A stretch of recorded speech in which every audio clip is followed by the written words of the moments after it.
Assalamualaikum, nama saya Siti Zubaidah binti Nordin.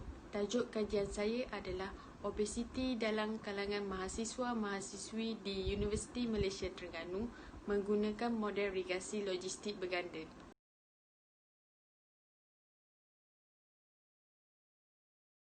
Obesiti merupakan pengumpulan atau penyimpanan lemak berlebihan dalam badan seseorang. Obesiti berlaku apabila seseorang individu mengambil lebihan kalori berbanding keperluan harian. Dalam senario hari ini, masyarakat kita suka makan mengikut selera tanpa memikirkan kesan pada kesihatan.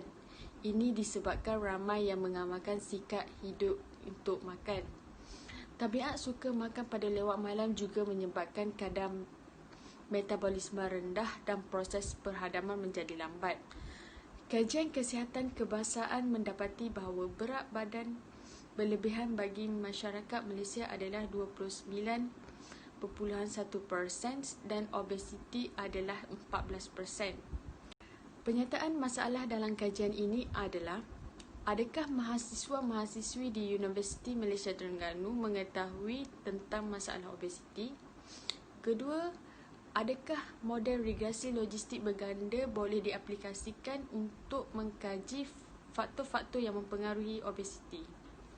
Objektif kajian untuk mengenal pasti tahap pengetahuan mahasiswa-mahasiswi di UMT tentang obesiti. Kedua, untuk mengenal pasti faktor-faktor yang mempengaruhi obesiti. Ketiga adalah untuk menggunakan model regresi logistik bagi mengkaji faktor-faktor yang mempengaruhi obesiti. Skop kajian ini dijalankan terhadap mahasiswa-mahasiswi di UMT. Seramai 200 responden dipilih secara rawak. Ini antara beberapa kajian lepas yang saya rujuk. Sorotan yang lebih jelas boleh dirujuk pada laporan penuh. Sebanyak 16 sorotan kajian yang berkaitan dengan obesiti dan model regresi logistik berganda. Metodologi kajian. Model regresi logistik merupakan suatu kaedah analisis data binari atau dikotomi. Kaedah asas untuk menganalisis data berskala binari atau dikotomi mempunyai dua nilai yang diwakili oleh 0 dan 1. Dalam kajian ini, saya menggunakan model regresi logistik berganda. Model regresi logistik berganda adalah model regresi logistik dengan lebih daripada satu pemboleh ubah. Keputusan yang dihasilkan oleh kebarangkalian bersyarat adalah seperti berikut. Senarai pemboleh ubah yang digunakan dalam kajian ini adalah seperti berikut. Sebanyak 7 pemboleh ubah dalam kajian ini. Pengujian aras keertian model. Aras keertian dalam kajian ini adalah 0.25. Apabila pemboleh ubah tersebut signifikan, pemboleh ubah berkenaan boleh dimasukkan dalam model regresi logistik berganda. Penyemakan multi-collinearity dan interaksi adalah untuk menguji apakah model regresi yang ditentukan adanya koleransi antara variabel bebas atau variabel independen. Model regresi yang baik tidak terjadinya koleransi di antara variabel bebas. Dalam kajian ini, saya menggunakan dua ujian keberkesanan model, iaitu ujian Holmes-Lemon-Show dan luas di bawah lekun ROC curve. Urusan dan pembincangan.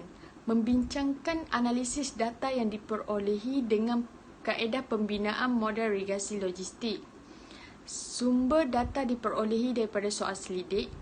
Rajah di bawah menunjukkan perihal data bagi kajian ini. Kajian ini menunjukkan taburan frekuensi bagi 7 pemboleh ubah tak bersandar. Penerangan yang lebih jelas boleh dirujuk pada laporan penuh. Jadual menunjukkan hasil daripada pengujian terhadap faktor-faktor pemilihan pemboleh ubah.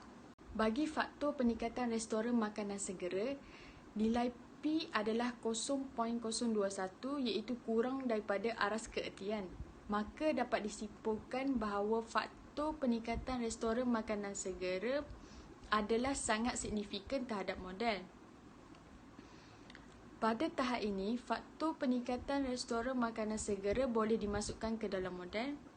Model regresi logistik yang terbina adalah seperti berikut. Didapati bahawa peningkatan restoran makanan segera juga mempunyai risiko 0.8607 untuk menghidap obesiti. Seterusnya, Semua pemboleh ubah yang signifikan akan diuji dengan analisis regresi logistik berganda melalui kaedah pemilihan kehadapan dan kaedah penyikiran ke belakang. Melalui perbandingan bagi kedua-dua analisis yang telah dijalankan, hanya satu faktor yang signifikan iaitu faktor peningkatan restoran makanan segera. Makan multikoleneran bertujuan untuk menentukan sama ada pemboleh ubah tak bersandar mempunyai koleransi yang tinggi di antara pemboleh ubah tak bersandar yang lain. Rujuk kepada jadual 4.5a di atas, hubungan koleransi bagi pemboleh ubah tak bersandar dikatakan memuaskan kerana nilai koleransi yang diperolehi adalah berskala sederhana. Oleh itu, tiada masalah multikoleneran yang wujud di dalam model regresi logistik berganda. Hasil dapatan model yang diuji bagi kaedah regresi stepwise dan kaedah keberkesanan model adalah seperti berikut. Hasil dapatan model yang diuji bagi kaedah regresi stepwise dan kaedah keberkesanan model adalah seperti berikut. Kesimpulannya, faktor peningkatan restoran makanan segera adalah signifikan kerana nilai P adalah 0.021 yang diperolehi adalah kurang daripada aras keertian model. Didapati bahawa peningkatan restoran makanan segera boleh menyebabkan seseorang individu mempunyai risiko 0.8607 untuk menghidap obesiti. Hasil keputusan model yang diperolehi adalah seperti berikut. Cadangan bagi kajian ini adalah menambahkan bilangan pemboleh ubah supaya kekuatan hubungan antara pemboleh ubah yang lain dapat dikenal pasti dan keputusan yang diperolehi lebih tepat dan jitu. Penggunaan aras keertian 0.05 dan 0.01 juga boleh dilakukan untuk mengkaji pemboleh ubah yang lebih signifikan. Dapat dirumuskan bahawa kaedah analisis regresi logistik merupakan kaedah yang sangat sesuai dalam menentukan nilai koleransi di antara faktor-faktor berisiko dalam sesuatu kajian. Oleh itu, masyarakat perlu mengamalkan amalan gaya hidup sihat bagi menangani masalah obesiti yang semakin meningkat di negara kita.